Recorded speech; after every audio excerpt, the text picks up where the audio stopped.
حضرت عمر فاروق اللہ اکبر. حضرت عمر جیسا بندہ 24 لاکھ مربع میل کا حکمران اور شاہ روم کو خط لکھ کے کہتا ہے میں منت نہیں کرتا میں حکم دیتا ہوں.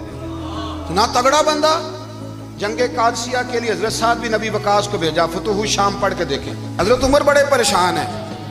اتنے دن ہو گئے کوئی رپورٹ ہی نہیں آئی. اب تو موبائل ہے نا, ایک ایک منٹ کی رپورٹ لیں آپ, بلکہ آپ ایک منٹ کی فوٹو لیں آپ, رپورٹ تو دور رہ گئی. حضرت عمر فاروق رضی اللہ تعالیٰ عنہ بڑے پریشان ہیں کہ قادسیہ میں حضرت سعد بن ابی وقاص کے ساتھ لوگ جہاد کرنے گئے, رپورٹ کوئی نہیں آ رہی. اتنے پریشان تھے کہ باہر نکل کے نا اس رستے پہ بیٹھ جاتے جو رستہ قادسیہ کی طرف سے آتا تھا. جو بھی آتا جاتا پوچھتے جنگ کے کیا حالات ہیں. ادھر جب اللہ نے فتح دے دی نا تو حضرت سعد بن ابی وقاص رضی اللہ تعالیٰ عنہ نے ایک قاصد کو خط دے کے بھیجا. کہنے لگے عمر کے پاس جاؤ, انہیں اطلاع دو کہ الحمدللہ اللہ نے اسلام کو فتح عطا کر دی. یہ حضرت عمر کو جا کے دینا. وہ بڑے پریشان ہوں گے. وہ جو اس زمانے میں اس طرح ہوتا تھا کہ کئی دور دور سے صحابہ جو دوسرے شہروں کے ملکوں کے رہنے والے ہوتے تھے وہ بھی آ کے شامل ہو جاتے تھے جہاد میں. کوئی ایک دفعہ مدینے آیا, کوئی 2 دفعہ آیا, پھر اپنے اپنے علاقوں میں. بہت سارے لوگوں نے زیادہ دفعہ حضرت عمر کو دیکھا بھی نہیں تھا. وہ جو قاصد خط لے کے آیا تھا نا اس نے ایک آدھ دفعہ دیکھا تھا. حضرت عمر بوڑھے ہو گئے, وہ پہچانتا نہیں تھا. ادھر سے وہ خط لے کے آ گیا. حضرت عمر مدینے سے باہر نکل کے اس روڈ پہ بیٹھے تھے جو قادسیہ سے آتا تھا. جب اس آدمی کو آتے دیکھا تو حضرت عمر اٹھ کے کھڑے ہو گئے, فرمانے لگے قادسیہ سے آ رہے ہو؟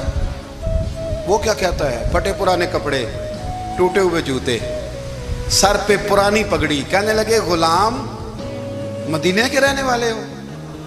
حضرت عمر کہنے لگے ہاں مدینے کا ہوں. کہا میں قادسیہ سے آیا ہوں, الحمدللہ اللہ نے اسلام کو فتح دے دی ہے, الحمدللہ کفر کی کمر ٹوٹ گئی ہے. اس نے یہ بات کر کے تو گھوڑے کو ایڑی لگائی, گھوڑا دوڑنے لگا مدینے کے. حضرت عمر بھی ساتھ ساتھ دوڑ رہے. فرمانے لگے اچھا بتاؤ خالد بن ولید کا کیا حال ہے؟ تھوڑا آگے جا کے فرمانے لگے اسامہ بن زید کیسے ہے؟ وہ کہتے ہیں ٹھیک ہے. پھر اس نے اور گھوڑا. عمر ساتھ ساتھ دوڑ رہے ہیں, ساتھ ساتھ. 24 لاکھ مربع میل کا حکمران, ایک جوتا پیر سے نکل گیا, عمر دوڑ رہے ہیں.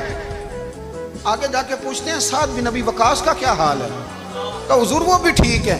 کتنے لوگ میرے شہید ہو گئے مسلمانوں میں سے؟ کہنے لگا صحیح گنتی کا نہیں پتا. یہ لفظ ادا ہوتے ہوتے مدینے کی سرحد آ گئی. لوگوں نے عمر کو گھوڑے کے ساتھ دوڑتے دیکھا تو کہا امیر المومنین کیوں دوڑ رہے ہیں؟ وہ غلام چھلانگ لگا کے نیچے آیا, قدموں میں بیٹھ گیا. کہنے لگا حضور آپ نے بتایا ہی نہیں آپ امیر المومنین ہیں. آپ فرمانے لگے کیا بتاتا؟ میں تو اونٹ چرانے والے کا پتر ہوں, کیا بتاتا؟ وہ عمر ہوں جس نے اپنے گناہوں کا حساب دینا ہے, کیا بتاتا؟ جو سعد بن ابی وقاص کو جہاد پہ بھیج کے خود بزدلوں کی طرح گھر میں بیٹھا ہے, کیا بتاتا؟ کوئی حیثیت نہیں, کوئی تار. تو نے اچھا کیا, تو مجاہد تھا, مجھے ساتھ ساتھ دوڑایا, تو نے اچھا کیا. جتنے لوگ تھے چیخے مار کے رونے لگے.